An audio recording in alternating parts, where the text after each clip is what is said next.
네, 고성국 칼럼입니다. 먼저 오늘 조선일보의 박정훈 칼럼을 좀 함께 보시겠습니다. 오늘 박정훈 칼럼 논설실장, 박정훈 논설실장인데요. 칼럼은 참 저거 아주 공감하면서 재미있게 읽었습니다. 한번 같이 둘러보시죠. 8년을 우려먹은 진보진영의 세월호파리가 갈 때까지 간 느낌이다. 시민단체들이 세월호 피해자를 돕겠다며 안산시에서 지원받은 세금을 김일성 우상화 세미나, 김정은 신년사 공부, 작은 음악회, 아파트 먹방, 다이어트 강좌, 커피 바리스타 교육 등에 지출한 사례가 수두룩했다. 층간소음 방지 슬리퍼를 단체 구입하고 요트 타고 노는 데 쓴 것도 있었다. 민주당 좌파 소속 좌파 시장들이 돈을 뿌리고 이른바 좌파 단체들이 받아서 썼다. 그렇게 해서 세월호와 전혀 관계없는 곳에 쓴 돈만 수십억에 달한다. 이야말로 좌파들의 세월호파리 아니냐. 사회적 비극에 기생하는 세력들이 꼭 있다. 큰 사건 터질 때마다 몰려드는 자칭 진보 좌파 운동가들이 참사 현장마다 진을 치고 판을 짠다. 이들은 정치 무당이라 불려도 할 말이 없을 것이다. 죽은 이의 영매를 자처하며 정치 범벅, 이념 범벅의 구판을 벌이는 이자들이야말로 정치 무당들이다. 이 무당들의 진짜 목표는 원혼을 안돈시키는 것이 아니고 돈벌이를 하는 것이다. 무당들의 진짜 목표는 돈이다. 이 좌파 정치 무당들 자기 이득을 취하기에 조금의 망설임도 없다. 이 정치 무당들이 모든 사건에 다 달려드는 것은 아니다. 가려가면서 달려든다. 이를테면 29명이 희생된 제천 화재 사고, 이거 문재인 때 벌어졌으니까 달려들지 않았다. 달려들면 문재인 정권, 문재인 좌파 정권이 부담이 되는 사건이니까. 또 38명이 사망한 밀양 참사 사건, 여기에도 달려들지 않았다. 왜? 문재인 좌파 정권이 책임져야 될 사건이니까. 정치 무당들 좌우파 가려가면서 달려든다. 이 정치 무당들은 오로지 보수 정권에서 터진 사건에만 선택적으로 집착한다.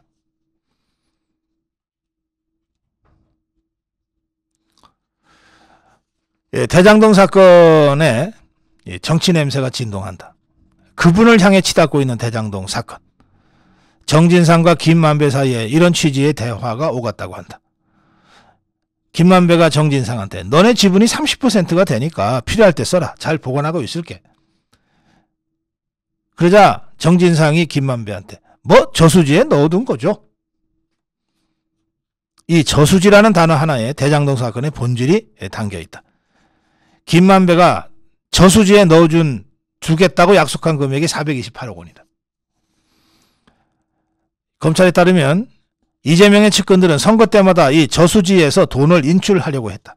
2014년 성남시장 선거 때 유동규는 총알이 필요하다며 3억 원을 만들라고 했고, 작년에는 김용희가 경선 자금에 필요하니 20억을 만들어 달라고 했다. 김만배가 제때 현금을 마련하지 못하자 정진상이가 이 사람 정신 나갔다며 화를 내기도 했다. 김만배가 천화동인 1호에서 빼낸 돈 중 148억 원은 어디로 갔는지 용처가 규명되지 않고 있는데 적지 않은 액수가 저수지로 흘러갔다고 보는 게 합리적 추론일 듯하다. 이렇게 좌파 세력이 구축한 이익의 저수지가 곳곳에 있다. 박원순 10년간 서울시는 시민단체, 좌파 시민단체들의 현금 인출기 역할을 했는데 서울시 금고에 빨대 꽂은 좌파 단체들만 무려 2,300개였다. 서울 시민들 정말 등골이 휘었을 겁니다. 이 10년 동안에 이 좌파 2,300여 개 단체들의 빨대를 서울 시민들이 감당했어야만 됐던 겁니다. 그렇게 지원된 세금이 10년간 1조에 달했다. 문재인 좌파 정권의 에너지 정책은 태양광 카르텔을 먹여 살렸다. 서울시가 발주한 베란다형 미니발전소 사업의 45%, 절반 가까이를 좌파 단체 3군데가 좌파 업체 3군데가 싹쓸이했다. 고려대 총학생회장, 쪽팔려. 고려대에서 총학생회장 지낸 운동권 대부는 무슨 허인회라는 자. 열린우리당 청년위원장 출신. 이 자들이 주도 설립한 조합들이었다.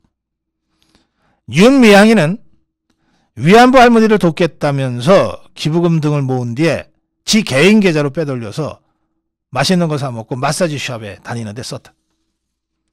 할머니들을 위해 만든 쉼터를 삼겹살 파티장으로 전용했다. 윤미향에게는 위안부 사업이, 586 운동권 주사파들에게는 태양광이, 돈 나오는 구판, 돈 묻어둔 저수지, 필요할 때 쭉쭉 빨아먹는 빨대였다. 흥행되는 곳을 찾아다니는 게 정치 무당들인데, 이태원 참사는 세월호에 이어서 또 하나의 초대형 국거리로 받아들여졌다. 유족 대다수가 동의하지 않는데도 피해자 명단과 영정을 공개하라면서 풍악을 울려대고 있다. 죽음을 확대 재생산해야 정치적 영향력이 커지고 이득도 커지기 때문일 것이다. 급기야 유시민 등이 주도했다는 제야 매체가, 좌파 매체가 명단을 공개 강행했고, 또 다른 좌파 매체는 명단 공개 뒤에 떡볶이 참사, 떡볶이 광고 먹방까지 했다. 이게 떡이 먹히나? 그런 상황에서 비극을 먹고 사는 정치 무당, 그것도 우리 자유파들의 비극을 먹고 사는 좌파 정치 무당, 그들이 빨대 꽂은 저수지가 너무나 많다. 이게 박정훈 논설실장의 칼럼이었습니다. 제가 이 박정훈 논설실장의 칼럼을 보면서 떠오른 게 하나 있습니다. 겨우살이라고 있어요. 이 겨우살이라고 하는 이것도 일종의 식물이죠. 숙주 나무에 착 달라붙어 가지고 그 숙주 식물로부터 모든 영양분을 빨대 꽂아서 빨아먹습니다. 언제까지 빨아먹냐 하면 그 숙주 식물이 말라 배틀어 죽을 때까지 빨아먹습니다. 아주 무서운 자들이에요. 줄기에서 빨아먹기도 하고 뿌리에 가서 빨아먹기도 하고 그렇습니다. 그걸 기생식물이라고 그러는데요. 스스로는 양분을 만들어내지 못하는 식물들이라 숙주가 되는 나무를 공격해서 거기 걸터 앉아서 걸터 올라타서, 대체로 이 자들이 이렇게 넝쿨송 같은 걸 가지고서 칭칭칭칭 감아가지고서 쫙 올라가거나 땅속에 뿌리에 기생해서 땅속을 계속 파고들면서 뭐 이렇게 하는 건데, 현재까지 알려진 이 기생식물이 총 4,000여 종이 전 세계에 존재하는데 우리나라에는 12종이 분포합니다. 참나무 겨우살이, 꼬리 겨우살이, 동백나무 겨우살이, 새삼, 실새삼, 갯실새삼, 야고, 오리나무 더부살이, 개종령, 초종령, 가지더부살이. 뭐 이름은 여러 가지지만 대체로 소나무나 전나무, 잣나무 이런 큰 나무를 칭칭 덩굴처럼 감고 올라가서 바짝 이 나무가 말라 비틀어져 쪼그라 죽을 때까지 피 빨아먹는 흡혈귀처럼 숙주 식물들의 영양분을 빨아먹고 사는 거죠. 이 중에 이제 겨우살이는 하도 영양분만 빨아먹어 갖고서 겨우살이 자체가 굉장히 귀한 약재로 알려져 있습니다. 이 12종의 이 기생식물이 있는데 이걸 처치하는 방법은 딱 하나입니다. 뭐 복잡하지 않습니다. 처치하는 방법은 딱 하나입니다. 보는 족적 끊어내서 던져버려야 돼요. 보는 족적 끊어내서 던져버려야 됩니다. 물론 이것들도, 이 기생식물들도 따로 뿌리를 둘 때가 있으니까 그때는 뿌리까지 잘 찾아가지고 뿌리까지 캐내서 갖다 버려야죠.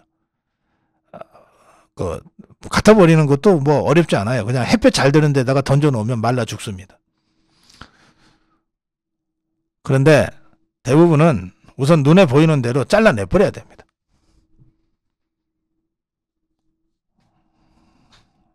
지금 대한민국이라는 이 큰 나무가 이 숙주식물이 돼가지고 이 좌파들의 이 온갖